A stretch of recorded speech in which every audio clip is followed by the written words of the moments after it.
আসসালামু আলাইকুম।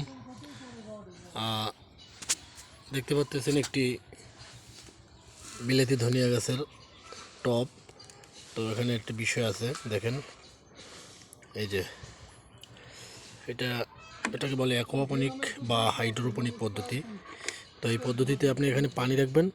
তো এখানে এই যে টবটার এই পর্যন্ত ইটের যে কুচা ভাঙা ইট দেওয়া হয়েছে, এটা পানিতে সবসময় ভেজা থাকে, যার কারণে এটাও ভেজা স্যাঁতস্যাঁতে থাকে। তো আপনি কখনই পানি দেওয়া লাগবে না, শুধু যখন এই পানিটা শুকিয়ে যাবে 1 মাস বা 1.5 মাস 2 মাস পরে আপনি পানি দিবেন, আপনার গাছে তাজা তাজাই থাকবে।